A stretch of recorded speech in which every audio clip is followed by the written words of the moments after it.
assessment and evaluation include reducing waste and leakages in the public sector, improving the quality of the public spending. National Economic Council moves to end wasteful public spending.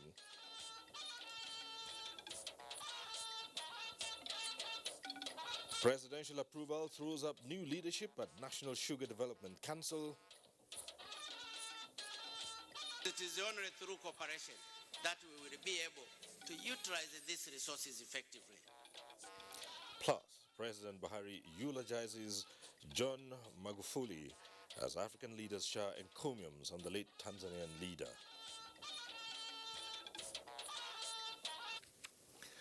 Good evening. Thanks for joining us on NTA Network News. I am Cyril Stover in Abuja. Hingino John Adams is in Lagos.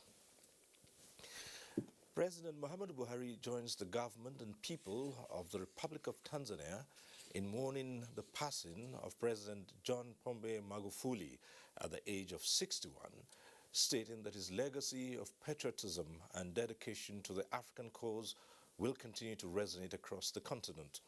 In a statement by his Senior Special Assistant on Media and Publicity, Garba Shehu, the President believes the late Tanzanian President's courage and love for his country inspired various reforms that generations will continue to celebrate, as the former leader spent most of his life serving the country and humanity, with a rich pedigree of working as a school teacher, member of parliament, and cabinet minister. The President extends condolences to the family and friends of the late visionary leader of Tanzania, trusting God to comfort them. And reactions have continued to trail the death of Tanzania's President John Magufuli, with several world leaders describing the late leader as a beacon of democracy and a champion of African unity. Adebola Brookslyn Sunday tells us more. Few weeks ago, speculations on the whereabouts of the late President John Magufuli dominated discussions across Tanzania, with the suspicion that he had been hospitalized for COVID-19. The speculation had led to several arrests as the government sought to contain the rumors. Nchi, kwa masikitiko makubwa nawajulisha kuwa leo. In a televised address, Vice President Samia Suluhu Hassan said her superior, Magufuli, had died of heart complications, adding that Magufuli was hospitalized on March 6 at Jakaya Kikwete Cardiac Institute. Observers say Magufuli is one of Africa's most prominent COVID-19 skeptics. On the continental stage, the late President Magufuli was a champion of Pan-Africanism. Samia Suluhu Hassan is expected to be sworn in to succeed Magufuli and complete his second 5-year term. She will be the Tanzania's first female head of state. In 2020, President John Magufuli officially won a second term with a landslide victory of more than 84% of the votes, according to the official counts. Described as the bulldozer president, pragmatic leader, champion of Pan-Africanism, champion of regional cooperation during his lifetime, Magufuli clamped down on what he saw as extravagant spending, cancelling Independence Day celebrations, and ordered a public cleanup. Tanzania, also known as the African Great Lakes Nation, was formally formed in 1964 out of the union of the larger mainland territory of Tanganyika and the coastal archipelago of Zanzibar. In 1947, Tanganyika became United Nations Trust territory under British administration, a status it kept until its independence in 1961. Adebola Brookslyn Sunday, NTA News. President Muhammadu Buhari has launched an $890 million global fund to be deployed as health intervention grants. The grants are to be utilized over the next 3 years in supporting the fight against HIV/AIDS, tuberculosis and malaria, as well as building resilient and sustainable systems for health in the country. State House correspondent Adam Musambu has details. Apart from providing impetus for progress in the fight against HIV, tuberculosis and malaria, the Global Fund grants will also mitigate the impact of COVID-19 on Nigeria's health system and programs. So today is a banner day in the fight against HIV, TB, and malaria, thanks to the Global Fund's continued commitment to Nigeria. I'd like to assure Your Excellency that the Global Fund will continue to support Nigeria in responding to the pandemic and to the impact on the other diseases and the health system as a whole. In addition to the grants mentioned above, the Global Fund, of their own free will, joined the League of Donors to support Nigeria's response to COVID-19 by donating diagnostic, case management, and infection prevention and control commodities worth $51 million United States dollars. President Muhammadu Buhari expressed Nigeria's appreciation to the Global Fund for its strong partnership with the country in the fight against epidemics, thereby contributing to saving lives, especially of women and children. This generous funding will complement our investments in the health sector, help curb new infections, and reduce HIV/AIDS, tuberculosis, and malaria-related morbidity and mortality. It is my wish that in the next 3 years, these three diseases are taken much further down the path of elimination. The thrust of his administration in the health sector, he emphasized, is to ensure that investments get a health system strengthening focus as the most efficient way to utilize available resources and position Nigeria on the path to sustainable health programs. We are on track to fulfill our co-financing commitments to the Global Fund for this new funding cycle and meeting our other commitments as and when due. Let me also emphasize here that this administration has zero tolerance for corruption and inefficient use of resources. I hereby direct the Minister of Health to set up an accountability framework to monitor the use of this fund and provide periodic performance reports to my office. While restating federal government's commitment to exploring other innovative ways of increasing financing towards ensuring universal health coverage, the president promised to work with other African leaders to ensure sustained high-level political engagement towards achieving the SDG goals by the year 2030. From the State House, Adam Musambu, NTA News. And in another report from the State House, President Buhari says as long as Libya remains unstable, illegal arms and ammunition will continue to flow in the Sahel region of the African continent. The president stated this while receiving in farewell audience the outgoing Special Representative of the United Nations Secretary General and head of the United Nations Office for West Africa and the Sahel, Mohammed Ibn Chambers. Here is Adam Musambu with the details. President Muhammadu Buhari described as worrisome that armed guards recruited from different countries during the 42-year reign of Muammar Gaddafi escaped with their arms when the Libyan leader was killed. The guards, he said, did not learn any other skill than to shoot and kill. As he puts it, they are now a problem all over the Sahel countries. The president said, despite the closure of Nigeria's borders for more than a year, arms and ammunition continued to flow illegally, saying, however, that the country will eventually overcome this and other challenges of development. He described Ibn Chambers, who spent many years in the country in different capacities, as more of a Nigerian than anything else and wished him well in his future endeavors. The outgoing UN Special Representative Mohammed Ibn Chambers thanked President Buhari for the tremendous support extended to him during his tour of duty and expressed the belief that Nigeria would continue to play a leadership role on the continent. The country, he said, is already playing a yeoman's role in tackling terrorism and violent extremism in the Sahel and the Lake Chad Basin area. From the State House, Adamu Sambu, NTA News. The National Economic Council is hoping to give more attention to monitoring and evaluation processes in the public sector at federal and state levels to curb leakages and ensure prudent public spending. State House correspondent Jide Onifade reports that the council concurred with the decision of the Nigeria Center for Disease Control to continue with the ongoing vaccination of Nigerians unless there is a contrary report from the World Health Organization. The expected benefits of the national monitoring and evaluation include reducing waste and leakages in the public sector, improving the quality of the public spending.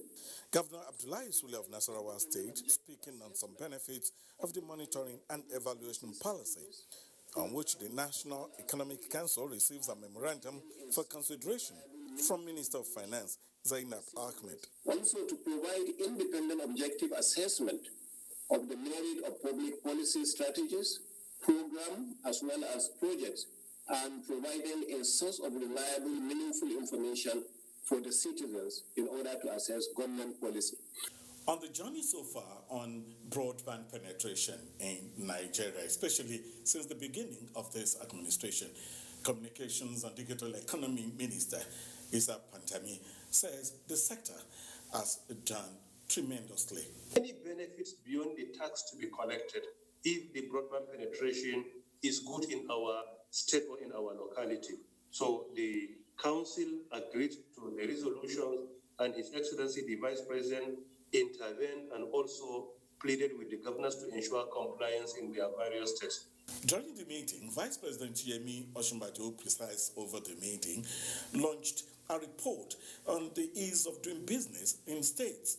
Jumoke Oduwale, the special advisor to the president on ease of doing business, gives us insight into this. The objective of the report is to provide a status report of the current attractiveness of states' business climates. So some of the key opportunities for change that were identified have been collated, and we're going to work with state governments starting from April to create bespoke implementation roadmaps that will be implemented immediately. There was also a presentation on the vaccination exercise going on in the country, and Senior Special Assistant to the President on Media and Publicity, Laulu Akonde, gives us details of this. According to the NPDHC, all states of the Federation have received their vaccines, except Kogi State.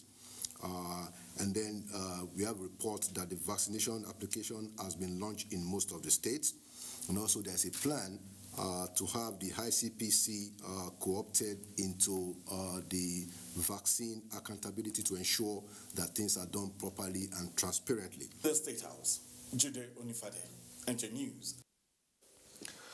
President Muhammadu Buhari has approved the appointment of Adedeji Zak as Executive Secretary, National Sugar Development Council for an initial term of 4 years with effect from the 10th of March. Until his appointment, Adedeji Zak served as Corporate Affairs Manager, West Africa Procter & Gamble Company. He was also a former Commissioner of Finance in Oyo State. He holds a bachelor's degree in Management and Accounting, a master's degree in Accounting from the Obafemi Awolowo University, as well as an executive certificate in economic development from Harvard Kennedy School of Government, Boston, in the USA. We'll take our first breakdown. Network News continues shortly. General public is hereby invited to the ancient city of Bidda to witness the maiden edition of the Unity Derby organized by the Turf Club Federation of Nigeria. The three-day event will be rounded off on Sunday, 21st March 2021 at Kilometer 5, Sultan Mohammed Saad Abubakar Racecourse, Bidda. Time 12 noon. Special guest of honor, His Excellency Senator Hope Uzodinma, Executive Governor of Imo State. Guests of honor, Executive Governor of Kwara State and Sokoto State, as well as Colonel Dangiwa Umar, retired, former military administrator of Kaduna Kaduna State, host His Excellency Alhaji Abubakar Sani Bello, Executive Governor of Niger State, Royal Father of the occasion, His Eminence Mohammed Saad Abubakar, CFR Sultan of Sokoto, Royal Guests, His Royal Highness Ambassador Ahmed Nuhu Bamali, Sarkin Zazzau, His Imperial Majesty Oba Dr. Frederick Obateru Enicholarundo, Akinrunton CON, Olugbo of Ugboland, and Alhaji Dr. Shehu Mohammed Chindo Yamusa III, Emir of Kefi, Royal Host, His Royal Highness Dr. Yahaya Abubakar, CFR Etzenupe, and Chairman Niger State Council of Traditional Rulers. May Almighty Allah give you the grace to attend. Announcer Alhaji Mustafa Abubakar Bidda, FCNA, Sarkin Dawai Kinupe. Hey, Go TV don't do am again, oh. Then stand by your side, gidigba. Enjoy 32% discount on top Go TV Max. Yes, so if you pay Go TV Jolly for only 2,460 naira, now so Go TV go upgrade you sharply to max levels with 75 plus channels. Abracadabra. I go talk am again. When you reconnect on top Jolly subscription for 2,460 naira, then go summer you with Oga of Entertainment. Go TV Max. Make you enjoy Indian series for Star Life, La Liga, Premier League football, Big Brother Niger highlights on Africa Magic, Nigerian Idol, BET, Cartoon Network, and etc. Better discount, better savings. Go TV truly there your side, oh. Existing Max customers as at first March, not follow for this offer, oh. Terms and conditions dey. Go TV, love it.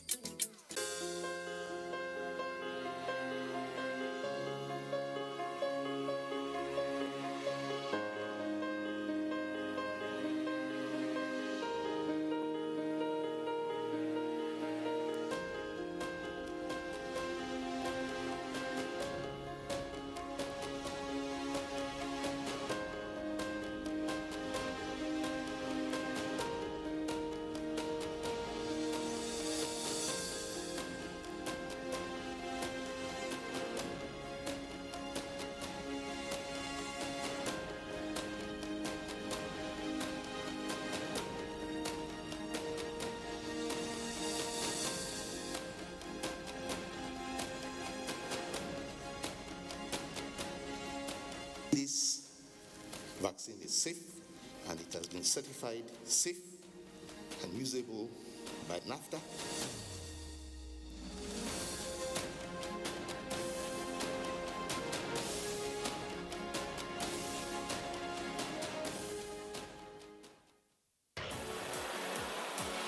Fresh off a derby win, the Gunners travel to take on the Hammers in another London derby. Will they make it 2 out of 2? Find out as West Ham take on Arsenal at the London Stadium this Sunday on the Premier League Live, showing on the network service of the NTA from 3:30 p.m. The Premier League Live is brought to you by Access Bank, Baba Ijebu, Lipton Tea, and Close Up in association with Gold.com. Thanks for staying with us.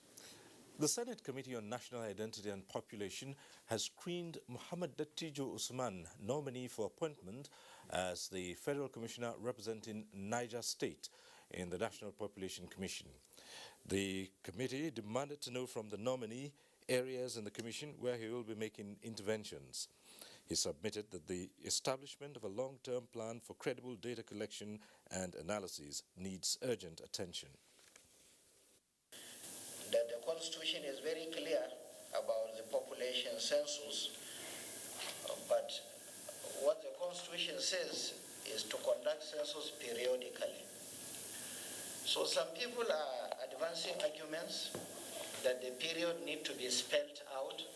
And tell us a little about the Population Commission itself.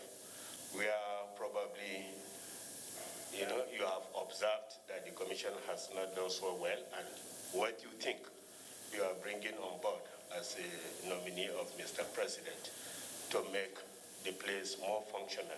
The Constitution says you are to do a periodic census. So it's to look at those provisions and then using the machinery of administration, decision making, we can arrive at some decisions that will be in the interest of all of us. Because without credible data, I believe the kind of development we want, we may not realize it. The House of Representatives has commenced a legislative process to enact a law on cyberspace intelligence to effectively combat security challenges in the country. Chairman, House Committee on Defense, Babajimi Benson, Disclosed this during an oversight visit to the Defense Headquarters in Abuja. National Assembly correspondent Lami Ali reports. This visit is the first official engagement between the House Committee on Defense and the Chief of Defense Staff, General Lucky Rabo. The committee reiterated that in supporting the federal government to end all forms of security breach, the House initiated several legislative interventions to improve logistics and enhance performance, latest of which is the proposed bill on cyberspace intelligence.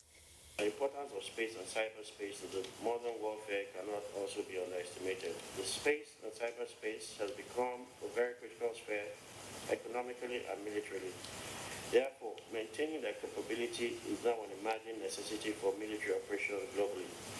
The defense chief says fostering a professional, result-oriented and effective armed forces that is loyal to the provisions of the Constitution is paramount. There will be a collective good for not just the legislature, but of course the entire Nigerians that you represent. The oversight enabled the committee to obtain information on the capital projects of Defense Headquarters for 2019 and 2020.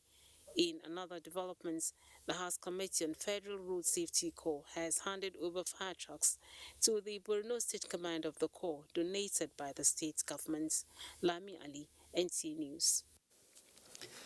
And Nigeria appears set to make some gains in the procurement of military defense hardware, with reports indicating that 6 of the 12 Super Tucanos recently procured are on track to arrive the country in mid-July 2021, while the remaining 6 are scheduled to follow shortly afterwards.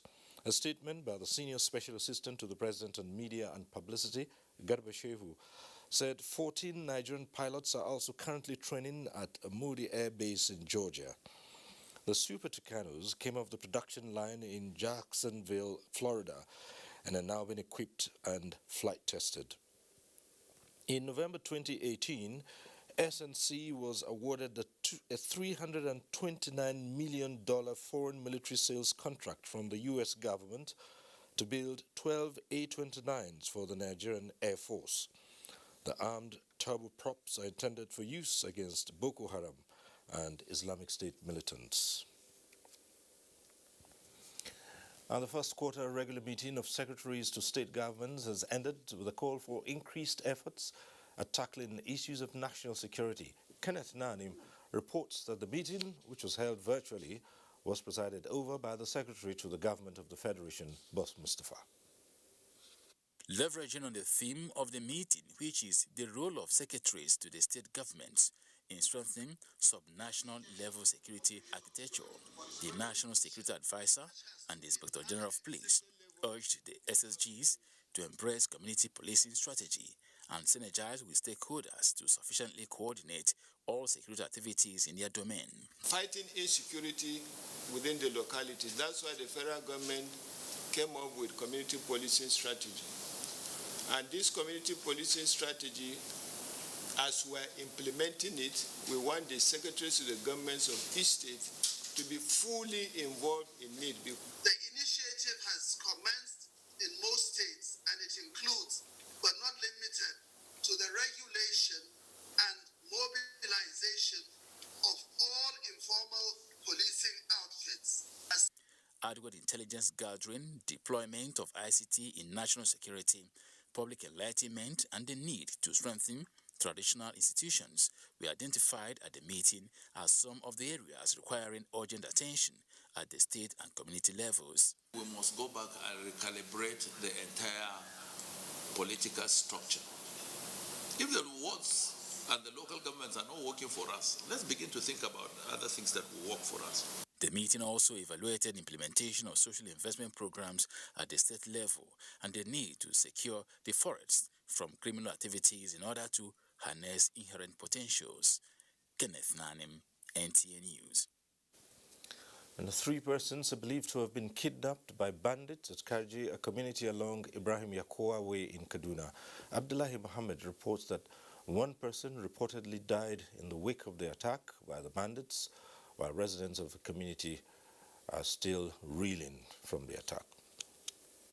A sleepless night for residents of Ungwan Waziri, Karji, Kaduna. And when day breaks, reminiscent of what transpired in the darkness of the night was on top of their agenda. It was scary. The bandits' target was an off-campus student lodge where they unleashed mayhem and made away with one person. I was so scared. I was like, okay, my room is next and stuff like that. I had the students here shouting and they were jumping into the fence. They had to break into the ceiling and they were going into the ceiling. The guy they took, his name is Muffin, right? The guy, the students they took, he just, when they were shouting, immediately they came inside, they were shouting like, don't ubon kukupito, don't ubon kukupito. I saw when they were dragging him out. They were holding him by the neck and they were dragging him. I believe they were using him for shielding. So they went with him, and up to now we are yet to establish any contacts. A total of 3 persons, including the student, were said to have been abducted. But the family of John Bello, a security personnel, is left in tears and sorrow. He was said to have received a friendly call asking him to step out, and that was the last time his family saw him alive. He now put on his clothes, not official clothes, but he just put on his clothes and went out on his bike, and that was the last thing. So when they were inside, not too far from the house, about 200 meters, they had a gunshot. The communities have decided to cut down trees. Trees, they believe, provide shelter for the bandits, especially when they strike at night. But I'm sure that when the environmentalists see this, they will be heartbroken. In Kaduna, Abdullah Muhammad, NTA. The Sir Ahmadu Bello Memorial Foundation has condemned the recent wave of abduction of school children in northern Nigeria. In a statement, the managing director of the foundation, Abubakar Gambo Umar, decried the ugly development where kidnap for ransom targeting schools has become endemic, heightening fear for the welfare of students and low level of school enrollment in the region. He says the foundation is suggesting changes in strategies, policies, and most importantly, actionable intelligence such that adequate resources and manpower are channeled into the war against banditry and kidnappings. Minister of Mines and Steel Development Olamilekan Adegbite and the Governor of Nasarawa State Abdullahi Sule have announced the discovery of a large deposit of gold along the Abuja-Nasarawa axis. Mia Ogidi reports that there are, however, security concerns associated with the development. Nigeria, with different solid minerals beneath the land surface, but getting the exact spots where the minerals are located and to have inventory, a major challenge. So the federal government in 2018 come up with a special initiative, the National Integrated Minerals Exploration Project, with 15 billion naira funding. 2 years after, time for harvest, starting from the home of solid minerals, Nasarawa State, gold is now found in the Abuja-Nasarawa axis. We've done this exploration all over the country, and we've discovered very nice tracts of gold deposits, especially between Abuja here, the Federal Capital Territory, and Nasarawa, where we share a border. It is a golden opportunity for those into the gold business. But here, great wealth standing side by side with the security challenges. We want to nip this in the bud. We don't want banditry to come to Nasarawa and Abuja on the trail of gold, as it had happened in Zamfara, unfortunately. Of course, in a place called Uke, at the moment, we have this activity of mining of gold going on, but illegal. And that is a very big concern for us. And I think the Honorable Minister, like you rightly mentioned, if you can set up a team that will go in there to review the situation, it will be wonderful. So, this meeting between the federal and the state government is expected to address some of the challenges that may arise in this axis where the gold is found. Mia Ogidi, NTA News. The federal government says it will not relent in making sure all school-age children are enrolled in school, even with the successes recorded in closing the gap in the number of out-of-school children from over 13 million to 10 million. Minister of State for Education, Chukwuemeka Nwajuba, stated this in Dutse Jigawa State while flagging off the Better Education Service Delivery for All program of the federal government. Mohammed Musa Askira has details. Better education service delivery for all is a deliberate policy of the federal government to increase equitable access to literacy for all school-age children, thereby improving literacy level in the country. 17 states have been selected for implementation of the program, with special focus on girls and Almajiri education in states like Jigawa. I wish to conclude by encouraging the Jigawa state to continue to energize straight towards addressing the challenge of out-of-school children and ensure results are achieved in the course of implementing BESDA program, so that the state will continue to benefit from the BESDA fund. It is a credit to support the Nigerian government in strengthening universal basic education, as well as addressing the first pillar of the ministerial strategic plan, which is to control and roll back the number of out-of-school children. With a population of 7 million people and 1.2 school enrollment, Jigawa State government welcomed the program, promising to sustain its 30% annual budgetary allocation to the sector. This government is willing to support and sustain this laudable initiative. I'm sure we will work really very hard with the team and claim that first position in the country, that first position among the 17 participating states. Muhammad Musa Askira, NTA News. The Nigeria Governors Forum says it is committed to ensuring the safe and effective vaccination of Nigerians against the coronavirus pandemic, as well as exploring windows for speedy economic recovery and growth. These were some of the resolutions reached at the 28th teleconference of the forum. Abubakar Usman Akwanga reports. NGF says the perceptions shared by some Nigerians on the efficacy and safety of AstraZeneca vaccine is in sharp contrast with its clinical test certified by the World Health Organization and pledged to sustain commitment to the vaccination of Nigerians. The forum commends state governors for the smooth administration of vaccine at subnational levels and received endorsement from COVID-19 Technical Advisory Group led by Professor Yewale Tomori. NGF lauds the Nigerian Governors' Wives Forum's effort in tackling issues of gender-based violence and other forms of crimes against minors and pledged to sustain commitment in winning the war. The Nigerian Governors Forum commended a renewed vigor to combat drug trafficking and abuse and pledged support to the National Drug Law Enforcement Agency to contain the menace. On the economy of the nation, the forum engaged British Deputy High Commissioner on bilateral discussion in the area of increasing capacity response to COVID-19 economic support, as well as customs revenue growth rates. The forum receives update from Presidential Economic Advisory Council on accelerated economic growth and upliftment of 100 people out of poverty by the year 2030, as well as NNPC audited account for the year 2018. 28 states have achieved disbursement link indicator for states' fiscal transparency, accountability, and sustainability, while the forum's chairman and governor of Ekiti State, Dr. Kayode Fayemi, briefed governors on his engagement with Committee of Vice Chancellors of State Universities. In Abuja, Abubakar Usman Akwanga, NTA News. The Senate Committee on Foreign Affairs and the Nigerian Hajj Commission have made a pact to ensure that all intending pilgrims are vaccinated before embarking on Hajj.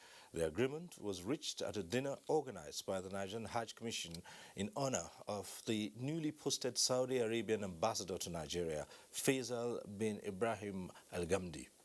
The mandate will ensure compliance with all conditions stipulated by Saudi Arabia as part of public health safety for intending pilgrims.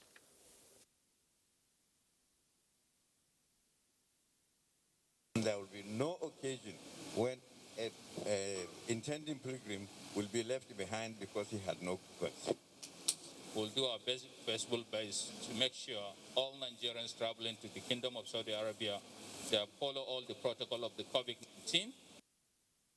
Ambassador Faisal Al-Gamdi promised to work closely with his Nigerian counterpart to bring about socio-economic development of Nigeria.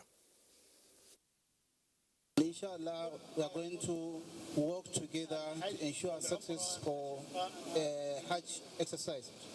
We're determined in the embassy to have a very smooth Hajj, inshallah, in the future.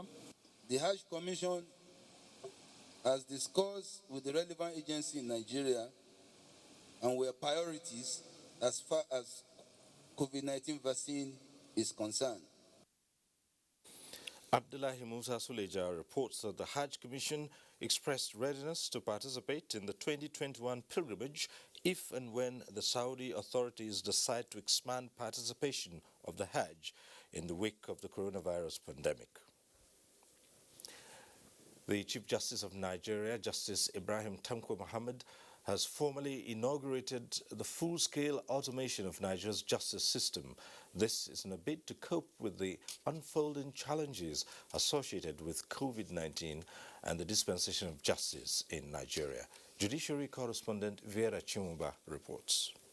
Digitization of the operations of the National Judicial Council is intended to herald a regime of electronic system to the Council's document management, which signifies a significant departure and the paradigm shift from the current paper-based operations. The redesigned meeting chamber has voice tracking and audio with video conferencing for members who are not able to attend. Other features include secure access to meeting room equipped with mechanism to detect eavesdropping. With the e-document management, materials can be printed and documents shared during meeting. The Chief Justice of Nigeria, Justice Ibrahim Tanko Muhammad, represented by the Deputy Chairman of the Council, Justice Bode Rudviver, said the NJC chamber is now redesigned with inbuilt security and access control for the use of the Council members. He commended the NJC Secretary, Ahmed Gambo Saleh, for what he described as a technological milestone. In Abuja, Vera Chumba, NTA News. And time to go over to Lagos now. Hingino, you're on. Thank you, Cyril.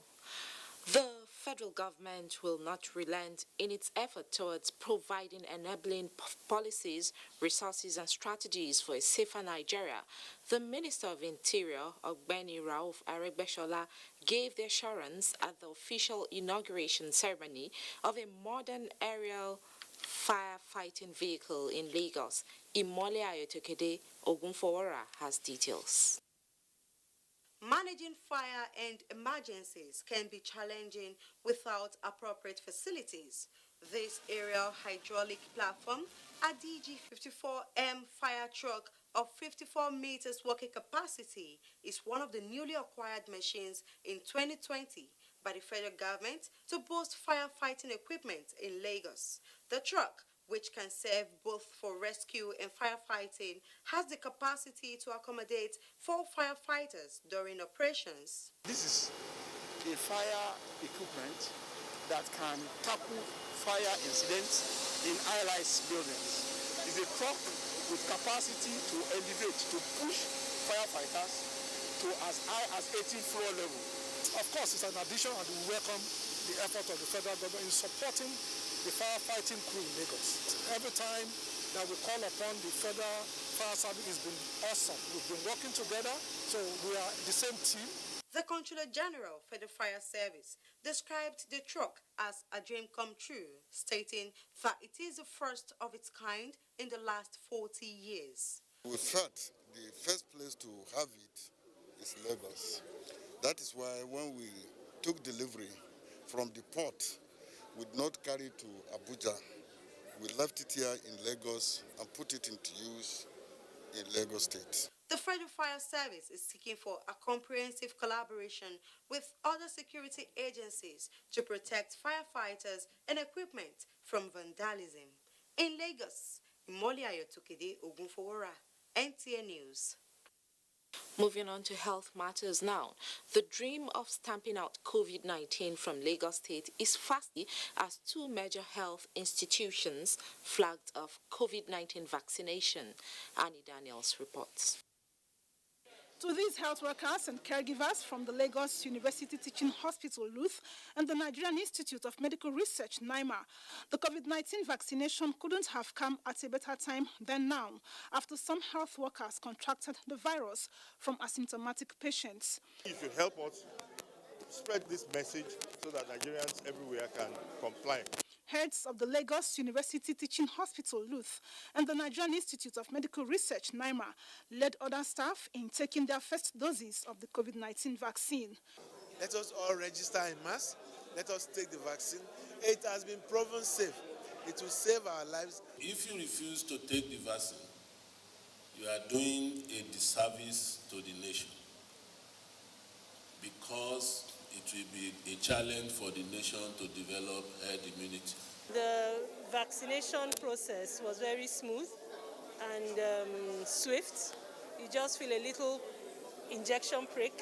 Nigerians are still advised to please ensure they keep to every COVID-19 safety protocols put in place by the World Health Organization. In Lagos, Annie Daniels, NTA News. We now take a break. Network News continues shortly. Memory of late Professor Kaduna Bianuju Olumba Cholonu Ugobuzu Ochake, born October 26, 1951 in Olo, Imo State, to the family of late Chief L.E. Olumba and Chief Mrs. Josephine Olumba, and was called to glory on March 18, 2014. A professor of African Studies from the University of Dusseldorf, West Germany, lecturer, publisher, international award winner, fellow of many institutes, politician, married to former Deputy Governor of Imo State, Dr. Douglas Acholonu, and was blessed with 4 children. Until her death, was a United Nations ambassador. It's been 7 years since you left us. We love you, but God loves you more. Rest in the bosom of the Lord till we meet to part no more. You are fondly remembered by your brother and sisters, Honorable Eddie Olumba, Magistrates, Mrs. Sharon T. Madako, Mrs. Medren Ibeboko, Estate Investor, Announcer, Honorable Eddie Olumba, for the family. Fresh off a derby win, the Gunners travel to take on the Hammers in another London derby. Will they make it 2 out of 2? Find out as West Ham take on Arsenal at the London Stadium this Sunday on the Premier League Live, showing on the network service of the NTA from 3:30 p.m. The Premier League Live is brought to you by Access Bank, Baba Ijebu, Lipton Tea, and Close Up in association with Gold.com.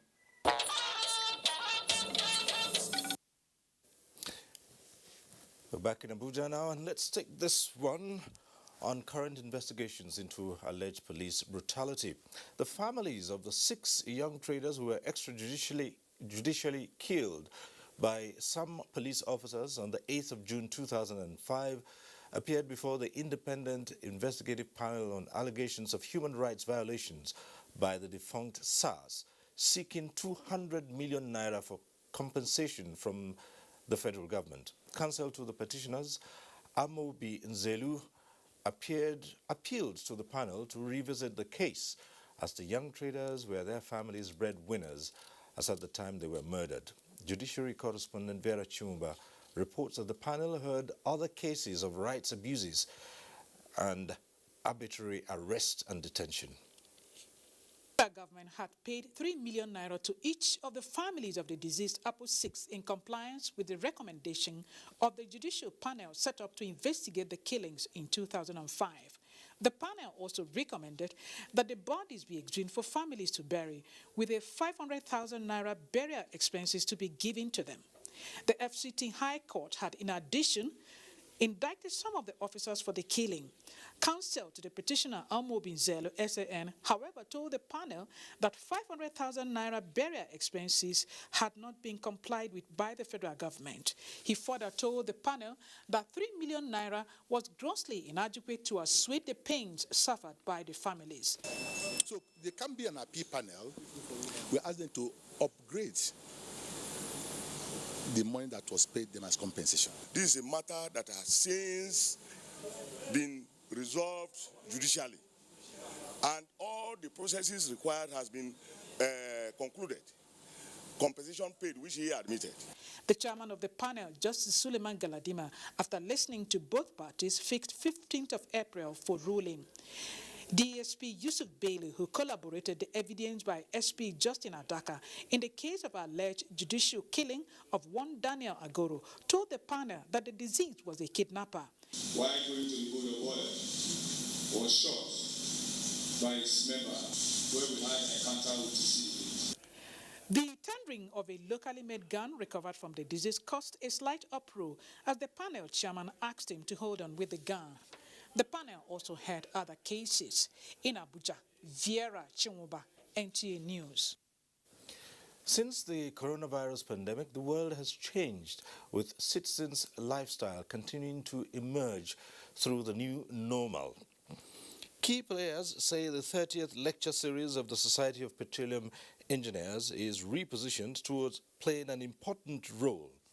With its theme, Operational Excellence and Portfolio Optimization, Way Forward for the Oil and Gas Industry Post-COVID-19. Lydia Sampson tells us more. Oil and gas sector as the global economic enabler was brought to its knees by the coronavirus pandemic.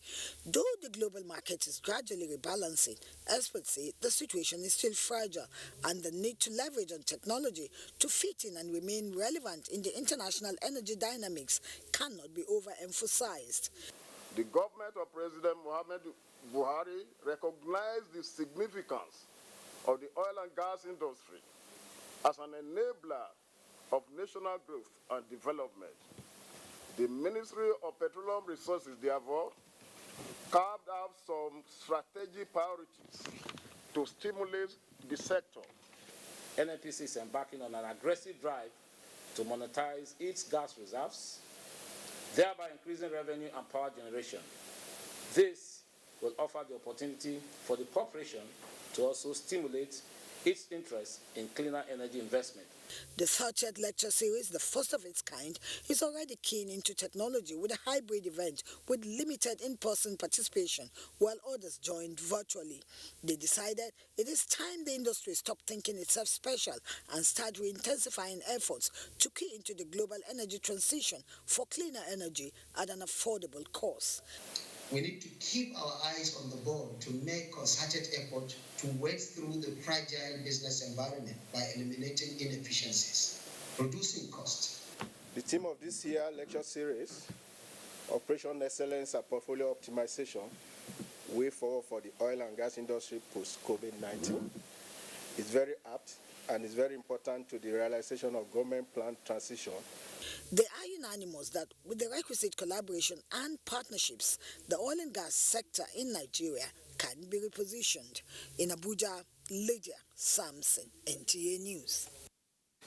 Vice President Yemi Osinbajo this Thursday declared open a two-day retreat of the National Council on Privatization. The retreat will, among other things, deliberate on the proposed amendment of the Public Enterprises Privatization and Commercialization Act 1999. As the Vice President notes, the only way to effectively address the massive infrastructure deficit that the country faces is by public-private partnership. I doubt whether there is anyone left who needs to be convinced that the only way to effectively address the massive infrastructural deficits that our country faces is by PPP arrangements, as public-private sector arrangements, in one form or the other. According to the Nigerian Integrated Infrastructure Master Plan, the NIMP, and the Economic Recovery and Growth Plan, that's the ERGP 2017 to 2020, Nigeria will require at least $2.3 trillion over the next 30 years to bridge this yawning gap. But a review of budgetary allocations for capital expenditure, even over a decade, in the past decade, will show that government resources are completely insufficient for this purpose.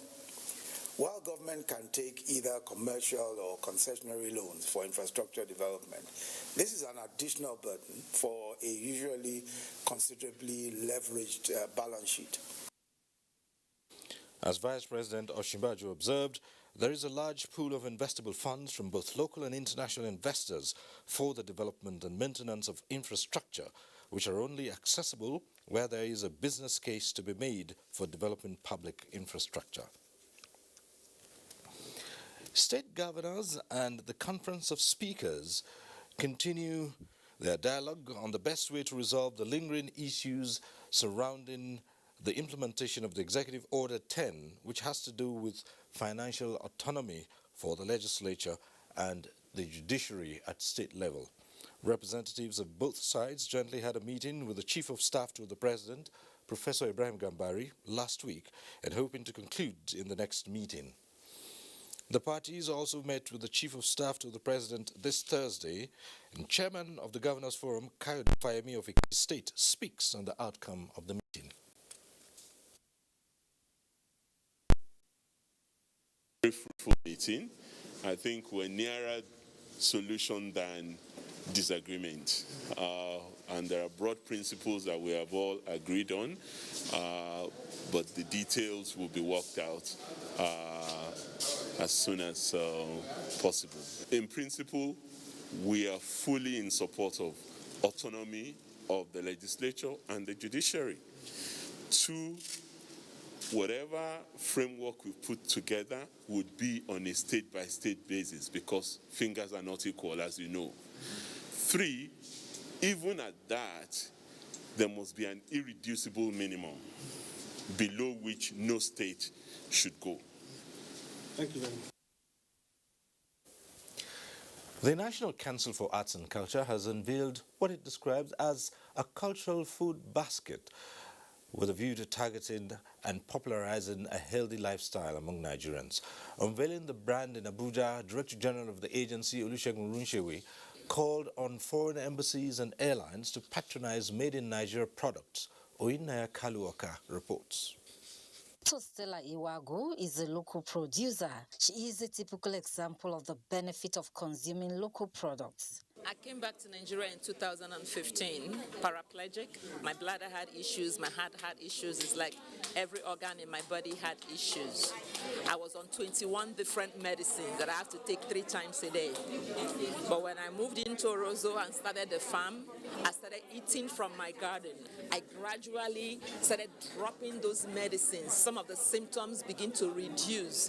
Today, I'm on only 3 or 4 of those medicines. For how long will Nigerians continue to patronize foreign preserved products with chemicals at the expense of their health? Was one major question on the lips of these local producers. One thing I like about sourcing my products here in Nigeria is that you can guarantee the quality of the raw materials you're going to use because then you can trace it to the farmers, see how they grow their products. Lack of fund, delay in product registration, poor patronage were some of the challenges hindering the promotion of Nigerian products. Let Nigerians do so. Even if someone is coming here to invest, let him go through a Nigerian. We are smart. The Director General, National Council for Arts and Culture, Olusegun Runshewe, who pledged support in promoting Nigerian food, called on foreign embassies and airlines to patronize made-in-Nigerian products. Nigerians one thing, a stop must start today. Somebody must start something. Let us stop underrating ourselves. Oyinaya Kaluoka, NTA News. The European Union, in collaboration with the International Organization for Migration and Africa Youth Growth Foundation, is training over 150 border operatives on the rights and dignity of migrants across Nigeria's borders. Ngozi Silva Technicure reports that the pilot phase starts with Seme, Jibia and Inform Borders. Migrants, but that is not a limitation to their fundamental human rights. However, regrettable sins like corruption, ignorance of migrants' rights, interagency rivalries, poor oversight and ethical deficiencies of border officials have rendered these migrants less humans, leading to various forms of abuses. A trend that needs to be corrected with proper education for those manning the borders, and this informed the meeting of these best brains on human rights protection. Training is to remind the border operatives on these rights, and upon which they are developed and orchestrated both at the international, regional, and national levels, and equally to build synergy among border operatives and improve their operational efficiency. From the stakeholders meetings and trainings we'll be having, and the commissions like interface with partners, we realize that migrants' rights are being abused, at the borders, without the border personnel knowing that they are abusing the rights of this migrants. Those having daily contacts with the migrants, especially from the Nigerian Immigration Service, Customs Service, Police, Civil Defense, NAPTIP, border communities, are to be trained in Seme, Jibia, and Efum borders. This capacity building is also to ensure that border operatives are abreast with the international best practices of protecting and guaranteeing the rights of migrants. In Abuja, Ngozi Silva, Technical, NTA News. And more reports just ahead. Stay with us. Fresh off a derby win, the Gunners travel to take on the Hammers in another London derby. Will they make it 2 out of 2? Find out as West Ham take on Arsenal at the London Stadium this Sunday on the Premier League Live, showing on the network service of the NTA from 3:30 p.m. The Premier League Live is brought to you by Access Bank, Baba Ijebu, Lipton Tea, and Close Up in association with Gold.com. The entire family of Udaya Ochiaya of Edem Ezi Ihapwaka in Ibweze South Local Government Area of Enugu State invites you to the last ofala of His Royal Highness Igwe Retired Major Odebunam Bartholomew Josephat Udaya, DSS, FSS, KSM, JP, Ezechukwuchiri 1 and Ochirozua of Ihapwaka, aged 77. He is survived by his wife, children, grandchildren, brother, uncle, in-laws, and numerous relatives. Burial arrangement, Thursday, 18th March 2021, 7 p.m. to 10 p.m. Wake at the compound of His Royal Highness Igwe Retired Major Odebunam Bartholomew Josephat Udaya in Edem Ezi Hapwaka, Ibweze South Local Government Area of Enugu State. Friday, 19th March, 10 a.m., Requiem Mass at St. Christopher's Catholic Church, Ezi Ihapwaka, Ibweze South Local Government Area, followed by interment at his residence. Ezechukwuchiri Ochirozua, rest in peace. Signed, Brigadier General Chukwuemeka Fidelis Udaya, retired, PLSC, MNI. Queen Adaneka Rosemary Udaya, for the family.